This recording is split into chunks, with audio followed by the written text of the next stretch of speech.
Assalamualaikum warahmatullahi wabarakatuh. Sekarang masuk kepada sunnah-sunnah sholat. Paslun, pasal berikutnya, fi sunanis sholati, di dalam sunnah-sunnahnya sholat. Ya.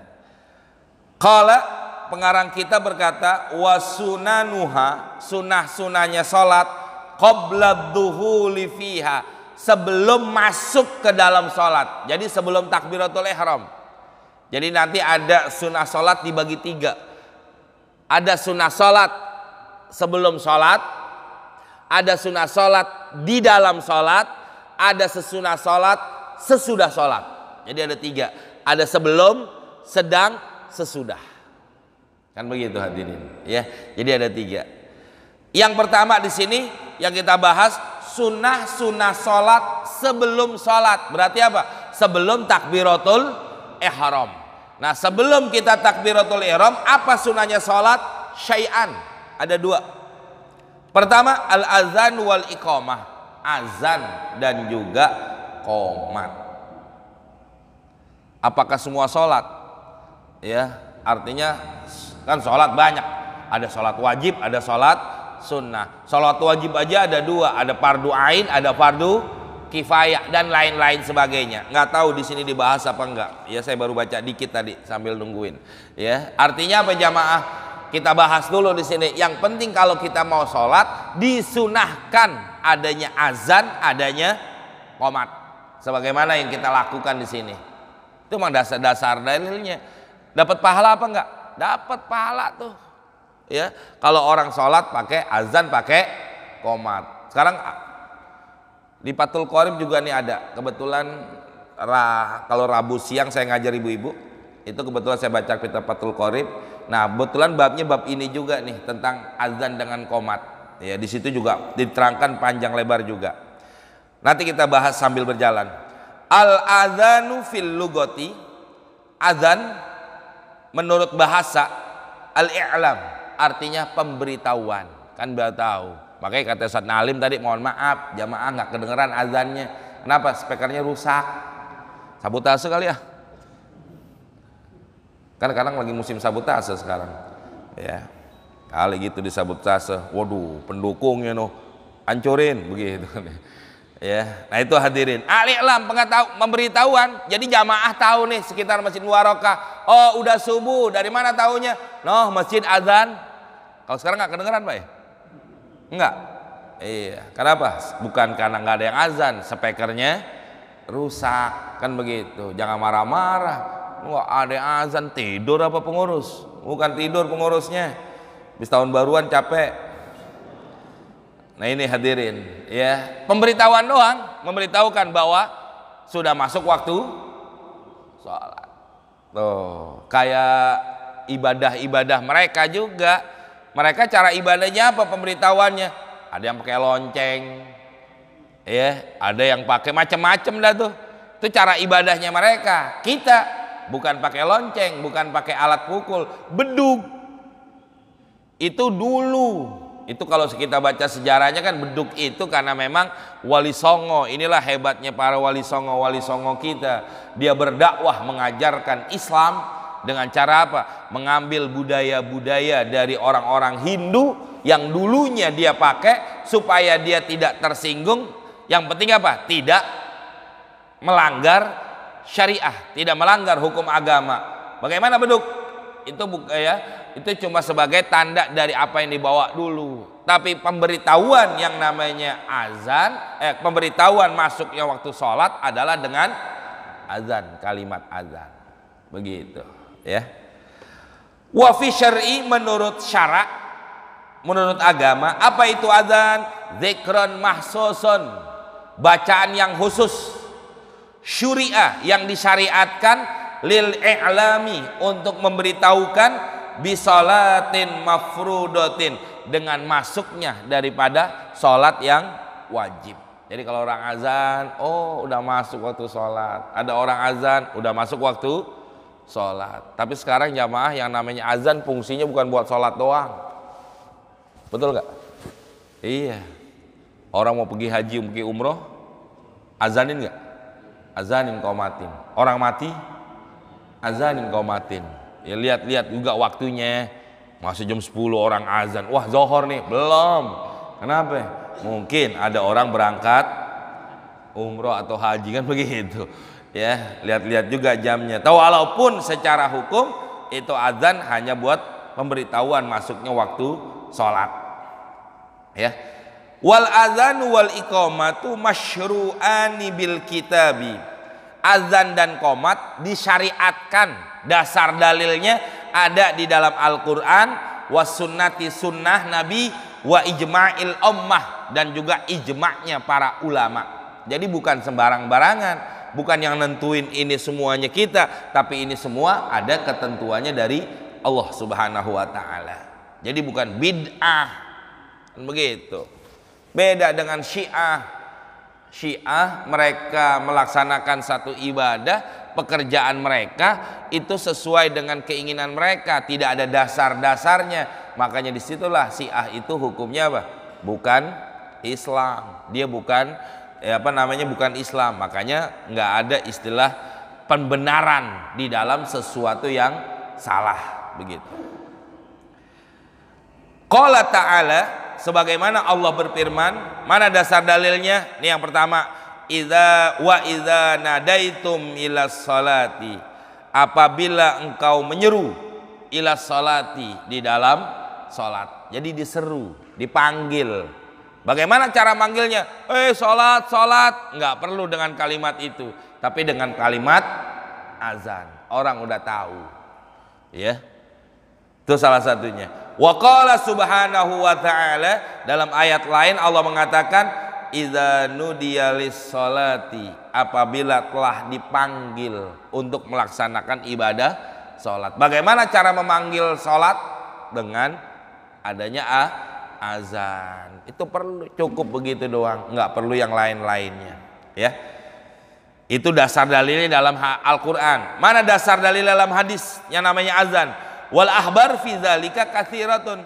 Adapun hadis tentang masalah ini banyak banget. Minha, di antaranya hadis Malik ibnul Huwairits radhiyallahu an qala bersabda Rasulullah sallallahu alaihi wasallam, idza hadaratis salatu, apabila telah datang waktu salat, fal yu'azzil lakum ahadukum, maka berazanlah ya salah seorang di antara kamu buat kamu. Siapa yang paling cakep suaranya? Suruh diazan. Ya. Untuk apa? Ya, untuk apabila udah masuk waktu salat, suruh salah satu di antara kamu itu untuk melaksanakan azan. Nggak tahu di kitab ini ada apa enggak. Kalau seandainya nih jamaah, ya, di Masjid Mubarakah azan, terus kita kebetulan keluarga besar lagi kumpul semua, masuk waktu zuhur, apalagi arisan apa, kita bikinlah sholat di rumah, enggak di masjid dia sholatnya. Azan lagi apa enggak? Nah itu nanti ada pendapat-pendapat kayak begitu. Ya, wallahu alam. Di kitab Fathul Qorib itu ada pembahasannya. Di sini nggak tahu nih ada apa enggak, nanti kita bahas. Sedangkan di sini apa kata Nabi? Idza hadaratis salat, apabila datang waktu salat, fal yu'azzil lakum ahadukum, maka azan salah seorang di antara kamu. Kan nggak ditentukan. Ya, kalau udah di sono azan, di sini nggak perlu azan. Ya, kalau di Masjid Asy-Syarif udah azan, di Masjid Mubarakah nggak perlu azan lagi. Kenapa? Udah azan di sono. Tapi kata Nabi, apabila datang waktu sholat, azan. Ya, udah datang waktu sholat, maka azanlah salah seorang di antara kamu. Berarti apa? Kalau secara umum kalimat ini, setiap orang yang mau melaksanakan sholat, apabila udah masuk waktu sholat, azan. Ya, atau kita mau sholat sendiri di rumah, kebetulan terlambat, atau kita buru-buru, kalau ke masjid lama sholatnya, saya pengen buru-buru, sholatlah di rumah, perlu nggak azan lagi? Nah, itu nanti ada pembahasannya. Wal ya ummakum akbarukum, dan jadikanlah imam di antara kamu akbarukum, yang paling besar. Maksudnya apa? Memang banyak pendapat, yang paling besar pertama dilihat daripada umurnya. Tuh, ya, yang tuaan untuk yang jadi imam. Emang yang imam tua-tua emang, ya. Udah rambutnya pada putih tuh imam, pantasnya begitu. Kalau yang masih muda jangan, ya. Baiknya carilah kalau udah waktu sholat, carilah imam di antara mereka. Rawahu Saikhon. Wa fi riwayatin fa'adzin summa aqima. Azanlah kau, kemudian setelah azan qomat. Wahuma, azan dengan qomat itu sunnatun, adalah sunnah ala sahihi, menurut pendapat yang sahih. Wakilah, ada satu pendapat bahwa azan dengan qomat itu adalah fardu kifayatin, fardu kifayah. Berarti apa? Kalau udah ada yang azan, nggak perlu azan lagi. Ada pendapat. Wakilah, ada pendapat lagi yang mengatakan huma sunnatun fi ghairil jum'ati. Azan dengan qomat hukumnya sunnah selain sholat Jumat. Berarti kalau sholat Jumat hukumnya apa? Wajib. Begitu dong. Ya. Ini pendapat lagi.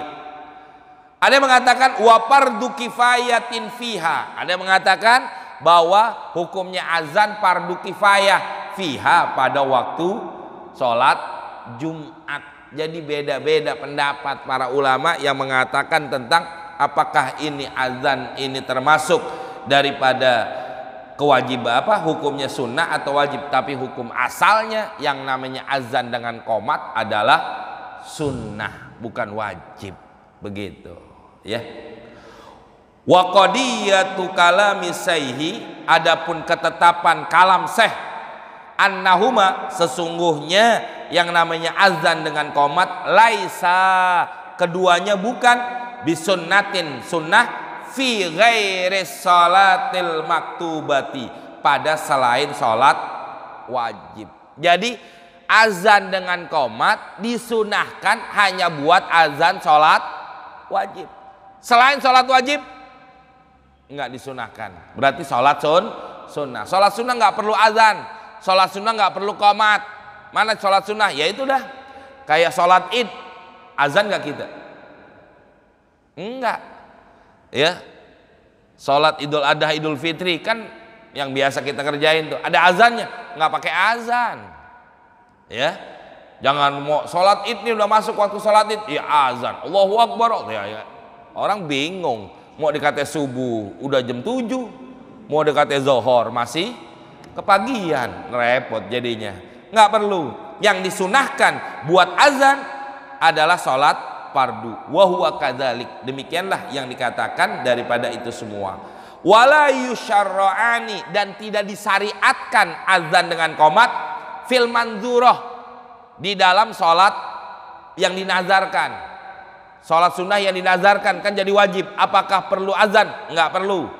Wal janazati, sholat jenazah juga enggak perlu diazankan. Wa in syuri'at fi hal jamaah, sekalipun itu sholat yang disunahkan buat berjamaah. Mana contohnya? Kal id, sholat id nggak perlu azan. Wal kusub, sholat gerhana. Wal istisqa, sholat minta hujan. Wat tarawih, sholat raweh. Li adami wurudihima fi dzalik, karena tidak ada dalil-dalil hadis yang warid yang terdapat tentang disunahkannya azan dan qomat pada sholat-sholat itu semua. Nggak ada, maka nggak perlu azan. Perlunya apa nanti? Ada istilahnya bukan azan, pengganti azan. Pakainya apa? I'lam doang. Makanya kita sholat id, ngapain kita? Itu sunnahnya tuh, cuma sunnahnya doang begitu. Apa bacanya? As-salatu idil fitri rakaataini rahimakumullah. Kayak sholat raweh. Sholat taraweh, rakaatai, sholat taraweh. Gimana? Lupa dah. Bukan bidang saya soalnya itu, ya. Masuk gue kuasain semua, ntar kata orang pada protes, lu qomat juga ini semua, ya Bilal juga diambil, jatah gue mana gitu ntar. Ya, salat taraweh rakaataini jami'ah rahimakumullah, itu bukan azan dan lain sebagainya. Nanti ada keterangan kalau sholat sunnah yang disunahkan berjamaah bagaimana keterangannya nanti. Summa sholatu wallahu a'lam bissawab. Ya, cukup sampai sini dulu. Nanti insya Allah kita lanjut. Cukup ya, insya Allah ada manfaatnya jamaah. Apa yang kita baca ini mudah-mudahan kita bisa pahami dan bisa kita amalkan dalam kehidupan kita. Mari kita tutup dengan baca Fatihah. Mudah-mudahan apa yang kita baca ini ilmu bermanfaat dan kita mohon dengan keberkahan Fatihah kita dan keluarga kita selalu dalam lindungan Allah Subhanahu wa taala. Allah jauhkan daripada musibah, bala, penyakit, virus yang ada, mudah-mudahan Allah jauhkan kita semua. Selalu kita disehatkan ya badan kita, jasmani kita, rohani kita, sehingga kita bisa beribadah kepada Allah dengan sebaik-baiknya. Dan kita doakan dengan keberkahan Fatihah keluarga kita, jamaah kita yang pada sakit, Allah angkat penyakitnya, Allah sehatkan badan mereka juga. Orang tua kita, guru-guru kita, wabil khusus orang-orang yang berjasa dengan Masjid Al-Mubarakah yang telah meninggal dunia, mudah-mudahan diampuni dosa mereka, diterima amal ibadahnya, dijadikan kubur mereka radhah min riyadil jannah. Dan kita doakan mudah-mudahan para ulama kita, para guru-guru kita selalu dalam lindungan Allah Subhanahu wa taala. Allah jauhkan mereka daripada fitnah yang besar yang bisa menjadikan mereka itu, dan mudah-mudahan keberkahan Fatihah doa kita diterima oleh Allah Subhanahu wa taala. Bihadiniya wa ila hadratin Nabi al-Fatihah. A'udzubillahi minasyaitonirrajim. Bismillahirrahmanirrahim. Alhamdulillahirabbil alamin arrahmanirrahim maliki yaumiddin. Iyyaka na'budu wa iyyaka nasta'in ihdinas siratal mustaqim siratal ladzina an'amta 'alaihim ghairil maghdubi 'alaihim waladdallin. Amin. Bismillahirrahmanirrahim. Alhamdulillahirabbil alamin. Allahumma shalli wa sallim ala sayidina Muhammad wa ala ali sayidina Muhammad. Allahumma hab lana ya wahhab ilman wa hikmah wali rizki ya razakun lana musahila wabil khairi ya fatah faftah lana wabil ilmi ya alim kun lana mufaddila. Rabbana atina fid dunya hasanah wa fil akhirati hasanah wa qina azabannar. Wa sallallahu ala sayyidina Muhammadin wa alihi washabihi wasallam walhamdulillahi rabbil alamin. Assalamualaikum warahmatullahi wabarakatuh.